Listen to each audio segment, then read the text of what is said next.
I'm here at the Daniel Defense booth with Mike. He's going to be going over some of the new products with us. Good morning. Welcome to SHOT Show 2024. So, yep, I'm Mike from Daniel Defense, and this is our new first ever handgun. This is the Daniel H9. It is a 9x19 striker-fired handgun. So, sounds pretty pedestrian from that point of view. However, things start getting special really quick with this gun. There are right from the outset, two major features of this handgun that set it apart from most of the other 9mm striker-fired handguns on the market. First is we are running a straight pull trigger. This is the only striker-fired handgun that runs an actual 1911 style straight pull trigger. We run a safety blade because it is striker-fired action, and once you get into the blade, it just translates forward and backwards, just like a 1911 trigger, because it essentially is a 1911 trigger. The other really great feature that takes this gun from the state of the art, takes it beyond the state of the art, is it has a very low bore axis. So you can see how low the gun sits in my hand, and that is due to where the barrel is sitting relative to the upper back strap of the gun. We achieve that through bringing down the recoil spring assembly. Most normal architecture handguns, you'll see the dust cover right in line with the top of the trigger guard. So what we've done by bringing down this dust cover is we've given ourselves room to bring down this action. This is a standard Browning style tilting barrel short recoil action.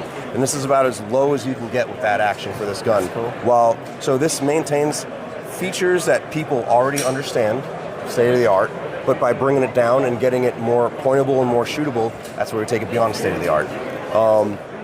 The effect is, whether you're a novice, you'll find this gun easier to shoot and easier to learn on.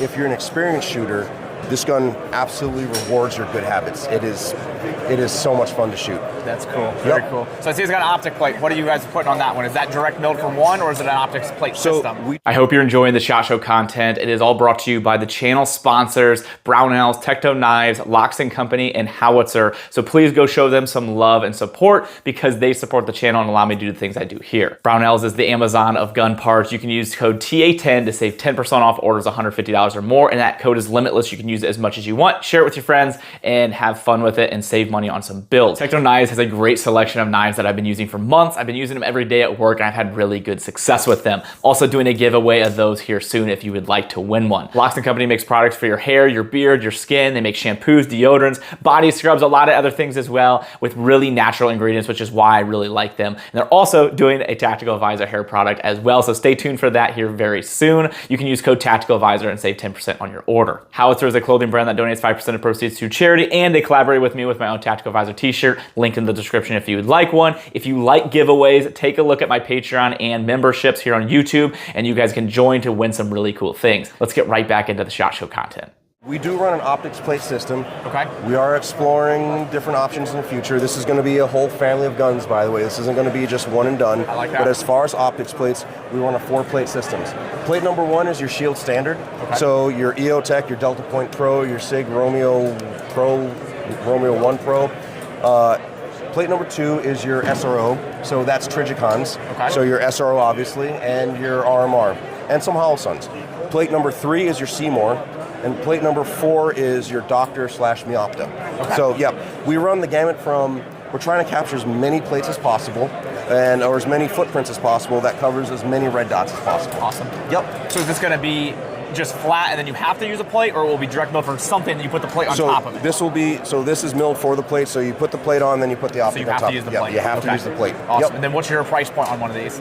So right now our MSRP is $12.99. Okay. We just launched it this Monday, and we actually started shipping guns last Thursday. Okay, so already shipping. Oh, yes. Fantastic. Now, are there any options like threaded barrel, different sights, different grips, lengths, anything like that, or is this exactly what we're getting right now? So this is exactly what you're getting right now, but like I said, there will be a full family plan. This is not going to be a one and done. That is exciting. My goal is to make Daniel Defense as well known for their handguns as they are our long guns. Okay. Yep. So this is only the first salvo. That is exciting. Yep. Right now, just 9mm? Right now, just my 9mm. Okay. Though I am personally a 10mm fanboy. Gotcha. So maybe see that in the future? Yeah, my first pistol was a 10 mil. Oh, really? So, yes. Okay. Yes. So I try and go right from the get-go. Yeah.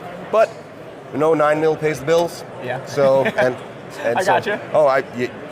You should see the market date. It's 9mm and then everything else. So They cut off. Yeah. So that makes sense. It's a good starting point. I think it's a good place to start. It is. And you know what? Speaking of 9mm, so our magazine, if you want, we talked about the original gun earlier. Yep. So I taught in terms of specific size per firepower, the gun is better than the gun that this gun's inspired by. Okay. So maintain that 15-round capacity. However, it's a smaller size magazine. Very cool. If you have mag pouches that say fit like a micro compact, Yeah. that's what size this is. That's neat. Yep. Those are all metal. Yep. This is all metal. The mags retail for $25. Okay. And check this out. Easy disassembly. Okay, so you just press down? You press down and slide it forward. There's no punches, no Very swearing, Right. no angry at the gods. No, Awesome. it's easy. So rotating to extensions in the future, I imagine, are going to be very simple. Yes. Okay. Yep. Now, obviously, this is we know this was a previous firearm. What are the benefits now that you guys have taken it over and made your own? Yep. So we kept 2 patents from the original gun, fire control and the straight pull trigger. Okay. And so the bore axis comes from that. And there are inherent good things about the original gun. Okay. It was a very shootable gun. It was a very pwnable gun. And we wanted to make sure that those aspects are retained in this gun. The areas that we improved upon, 100% reliability. Yeah.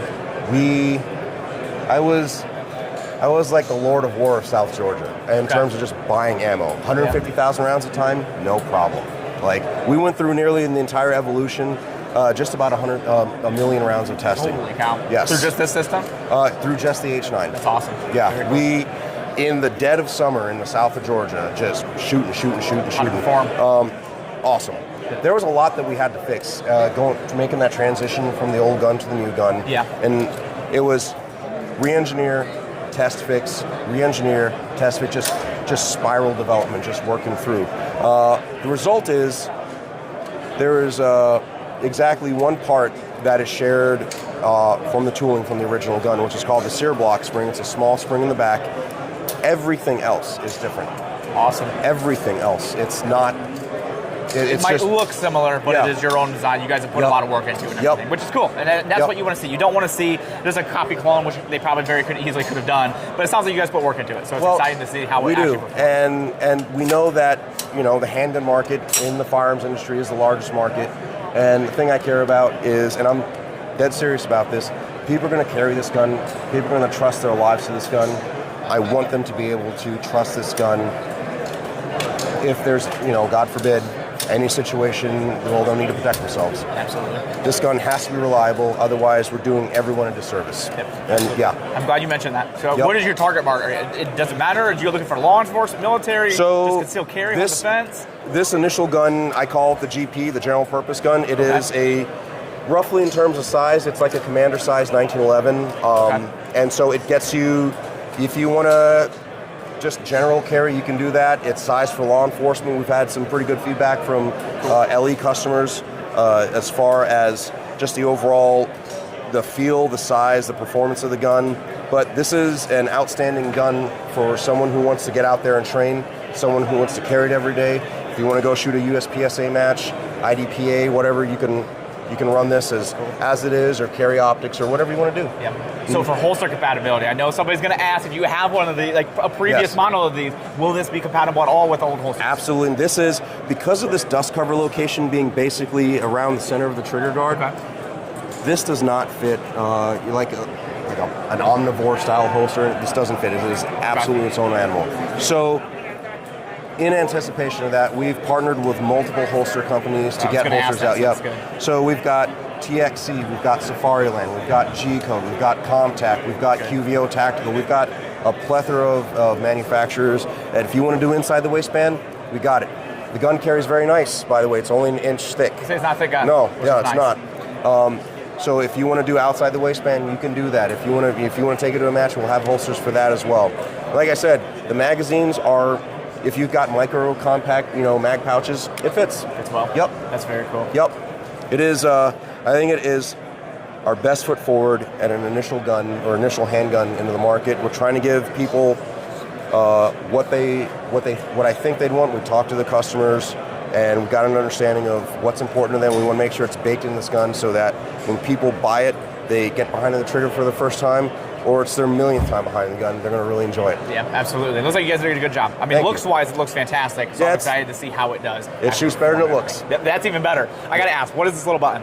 And so looking at that, what in the world is that? Oh, so this is, well, from the original gun, this is one of the aspects that we changed. So getting this to be more, what I mentioned earlier, user-friendly. So this is the slide lock. This is takedown lever, basically. Okay. Yep. It's a... You remove the magazine if you don't mind holding that. You can do a takedown right now. It's very simple. Should be a familiar certain manufacturer's armor grip. Gotcha.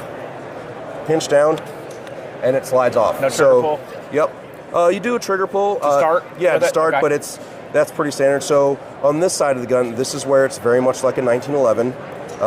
You've got your trigger pressing on your trigger stirrup, and the trigger stirrup presses on the disconnector. The disconnector is riding in the sear block, actuating the sear. That's all very much 1911. Where we start going to the striker-fired world is right here at this little part called the striker block lever. That's where it starts actuating with the striker block, and now we've made our transition to striker fired. So cool. Yeah, it is literally the marriage between a striker fired handgun and a 1911 minus the hammer. That's pretty cool. Yep. And then throw it back on, you just slide and back and it unlocks in? That's it. Very cool. Easy use, easy shooting, and reliable. Awesome. That is a fantastic handgun. I'm very excited to get one and be able to test it. Once that is up, I will be able to show you guys a review here